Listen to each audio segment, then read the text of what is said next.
Oke teman-teman, kali ini saya akan kembali lagi yang membahas mengenai kabar terbaru dari Timnas Indonesia. Dan di sini pun saya akan fokus yang membahas pertandingan Indonesia versus Australia.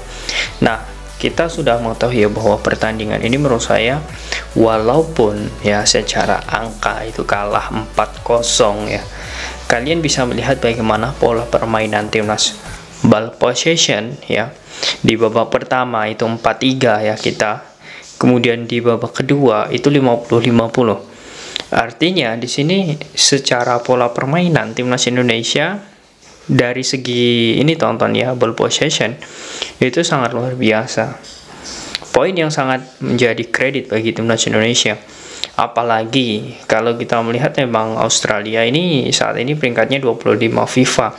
Dan kalau kita melihat bagaimana rekam ya atau track record Australia selama di penyisihan grup melawan India ya, Australia menguasai 75 ball possession. Kemudian melawan Irak melawan Suriah itu 60 dan melawan Uzbekistan itu 62. Artinya di sini saya melihat memang layak diperhitungkan. Walaupun ya di atas kertas kita memang sangat jauh ya, peringkatnya itu peringkat 100-an lebih ya, untuk jaraknya ini sangat luar biasa.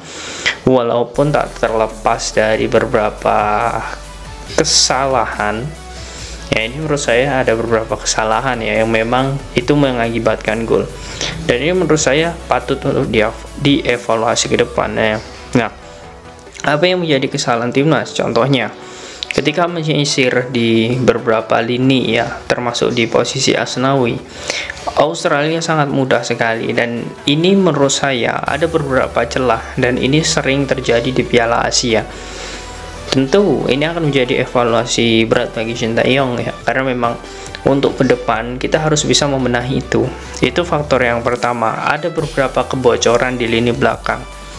Oke. Kemudian yang selanjutnya ini adalah masalah finishing touch.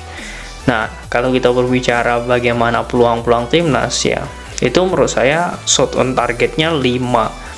Ya, itu memang sangat luar biasa ya. Untuk di babak pertama saja 5. Dan di babak kedua ya, antara Indonesia dan Australia itu banyak sekali bermain di sisi-sisi kanan atau sisi kiri. Jarang sekali sosok Ivar Jenner ataupun pemain-pemain Australia yang memiliki posisi tengah itu mendapatkan bola, karena memang sepertinya tahu ya, Graham Arnold pelatih Australia ini tahu bagaimana untuk mencari celah Indonesia. Nah, yang menjadi poin penting menurut saya ya, yang menjadi evaluasi besar untuk Sintayong adalah di lini depan dan juga di sisi back kita, termasuk di back kanan ya. Walaupun saya melihat di babak kedua itu sudah normal ya, tetapi adanya gol ya, gol ketiga dari Australia itu memang membuat mental ya dan juga pola permainan berubah drastis. Nah, ini yang seharusnya kita bisa belajar banyak dari Australia. Tetapi ya, dari segi pola permainan saya sangat mengacungi jempol bagaimana perjuangan Timnas Indonesia di Piala Asia ini, apalagi untuk bisa sampai ke 16 besar. Menurut saya ini hal yang sangat luar biasa. Walaupun ya kita hanya menang 1 kali kemudian kalah 3 kali ya, menurut saya tidak masalah, karena kita kalah 3 kali itu bukan melawan negara yang dianggap enteng ya, karena itu semuanya adalah calon-calon juara.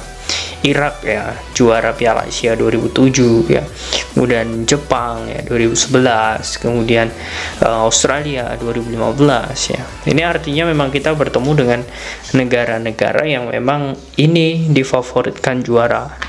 Dan untuk Indonesia untuk bisa sampai di fase ini menurut saya sudah luar biasa.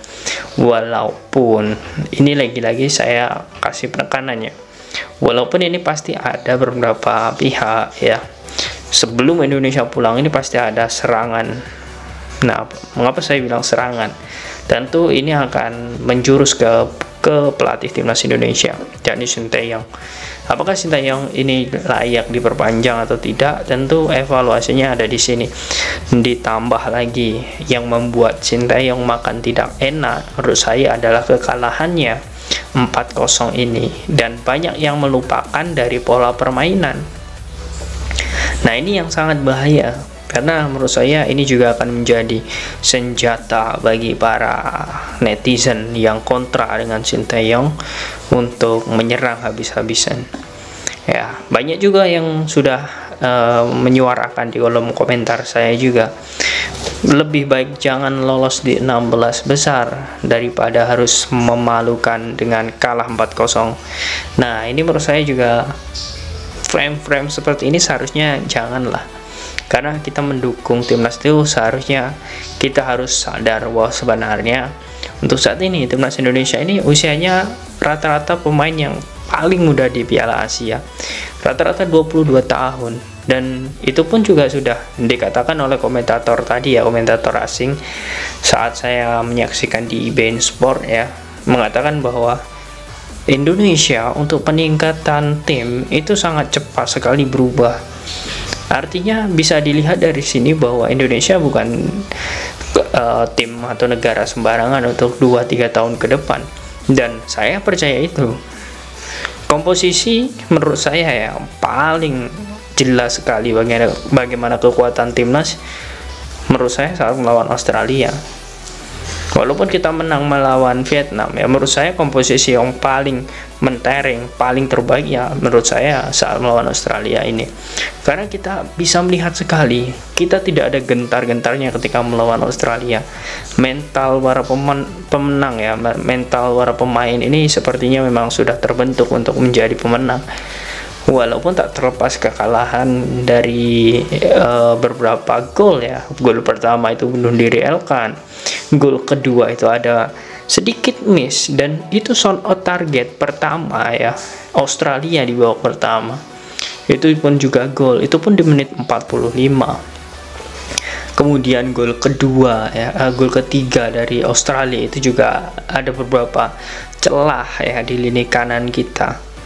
Dan gol ketiga, gol keempat itu menurut saya memang itu sudah menjadi daya konsentrasi timnas itu sudah buyar ya, dan itu seharusnya bisa diperbaiki nantinya. Tetapi tak terlepas dari semuanya, permainan sangat luar biasa.